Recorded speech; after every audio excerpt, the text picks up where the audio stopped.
welcome to Sports Thursday. I'm Julian Gibson coming to you live from the Candlelight 6 Gym. It's day number 3 of the New Providence Holiday Basketball Classic. Right now on the court, we got a good one. 8 Mile Rock taking on C.R. Walker. My cameraman, Timmy Wilson, he's going to take us to the game. And right now, 8 Mile Rock with a 2-point lead, 16-14. 8 Mile Rock in the blue, C.R. Walker in the black. But right now, 8 Mile Rock with a 2-point lead, making a 4-point lead for 8 Mile Rock. Let's give you up to date.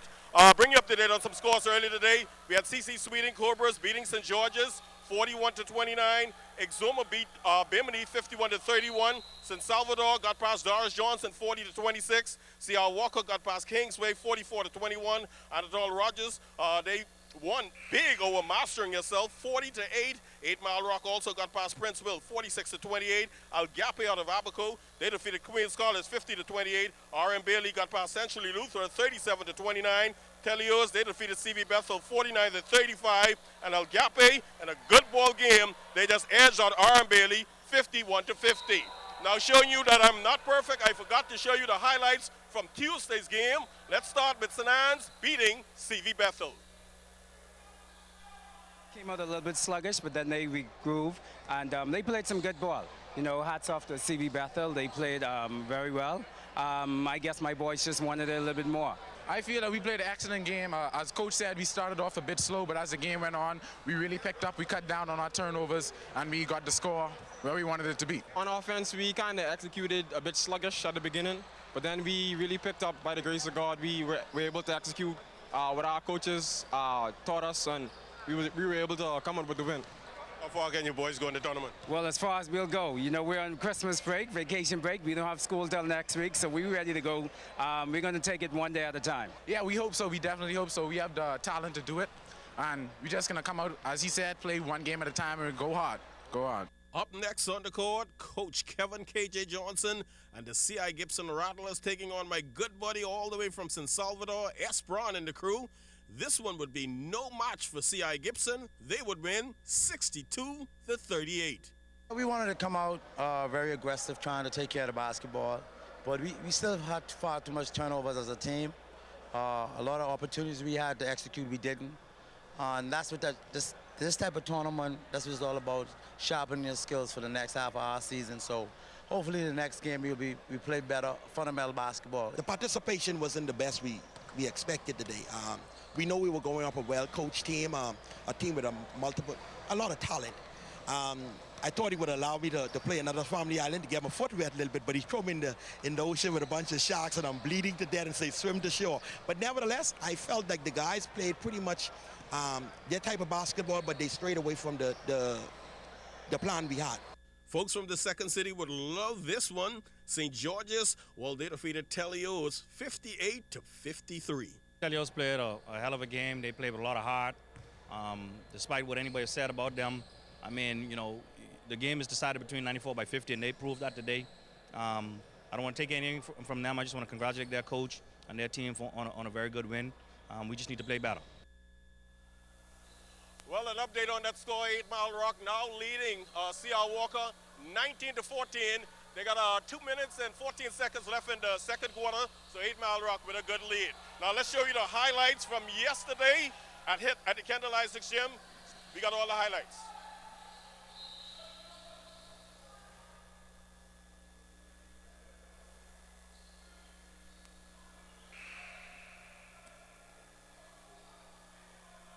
Moving right along, junior athletes from the United States are using the expertise of our coaches here to further their development in the triple jump. It's a milestone for Behemoth Sports. Wow, the great Americans trying to learn something new from our very own Peter Pratt. Eight athletes, and they are America's top 8 jumpers at the youth age, between the age of 15 and 17, or they at grade 12 at this particular time. For you, what it means for you having a chance to work out with some of the finest athletes in the United States? Well, I'm kind of honored that they, you know, decided to come to the Bahamas and to actually have their athletes work with me, and that's a plus. I've seen 2 or 3 of the athletes who are here now, and we have talked about it when we were in Lille, France, and they wanted to come and train with me and find a time when they could come and train with me, and so they finally got an opportunity through National Scholastic Sports Foundation. Coach Pratt is an amazing coach and an amazing man. So he says he's honored, but we're honored to be here. We feel very privileged to be able to be here. I understand you have some of the finest athletes in the United States at that junior level down here training? Yes, what this actually is our project Triple Jump. We try to find events that we are not very competent at, but have the talent to become very competent at the world level. And the Triple Jump is one of those events. So we selected athletes that we believe have the potential to develop to become true world-class athletes in that event. And for the athletes, they are just loving it being in the Bahamas. It's been good. The way it breaks stuff down, like, I understand it more. Like we have visuals and we have, you know, they tell us, they break it down and they show us, so it's easier to get it rather than just hearing it all the time. I like it. It's never cold, and I hate the cold. Better than your home? I don't know about that, but it's up there. Well, that is some good news. U.S. athletes training right here in the Bahamas. But let's show you the highlights from yesterday right here at the Kendall I-6 Gym. CC Sweeting Cobras not wasting any time. They dumped Telios yesterday, 52-36. I think we played a little good and a little bad. Our defense is weak, and our offense was a little good. But we got to execute more of our players we had in mind. First half we played bad, but then second half we come out and execute our plays. Because we come out flat in the first half. The rest of the way, can CC Sweeting and you guys win it all? Yes, sir. Once we come out to play, come with our hype game, we can be able to pull it off. Also seeing action yesterday, the R.M. Bailey Pacers and the Queens College Comets. QC gave the R.M. Bailey all they could handle. But down the stretch, Bailey would hold on to win 58-55.